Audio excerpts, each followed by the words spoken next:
మనం ఇంగ్రీడియంట్స్ అన్ని మిక్స్ చేసుకున్న చికెన్ అయితే మనం బొంగులో ఫిల్ చేసుకోవాలి.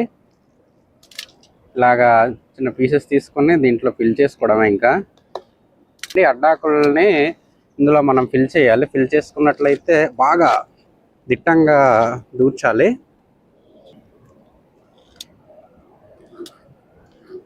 ఓకే, అన్ని ఆల్ ఇంగ్రీడియంట్స్ కలిపిన చికెన్ ముక్కలను అయితే మనం ఈ బొంగులో ఉన్న కన్నంలో మనం ఫిట్ చేసుకోవాలి. ఎందుకంటే మనకి ఇంకో బొంగు ఉంది కాబట్టి ఈ చికెన్ని ఎంత మోతాదు మినిమం అంటే దీని లెంత్ ఇక్కడ వరకు ఉంది కాబట్టి మనం ఇంత హాఫ్ దాంట్లో తీసుకున్నామంటే మిగతా ఆకులతో మనం ఫిల్ చేయాలి. మట్టెట్టుకోవాలి. ఫస్ట్ ఇలా మట్టెట్టుకొని తర్వాత దాన్ని అయిపోయిన తర్వాత వేసుకోవాలి. అక్కడ తయారు చేసుకున్న బ్యాంబోని ఇలాగ మంటల్లో మనం పెట్టుకోవాలి.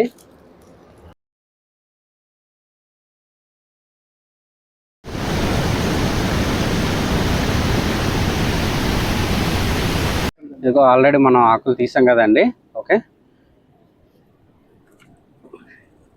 ఓకేనండి.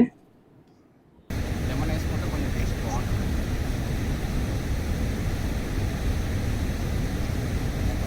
టేస్ట్ అయితే చాలా సూపర్ వచ్చింది. చాలా బాగుంది. ఆడియన్స్ ముందు ఎడదాం.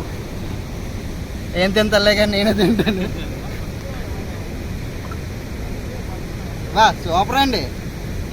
నేచురల్ తగ్గట్టు బాగుందండి. చికెన్ కూడా మామూలుగా లేదు. దోళ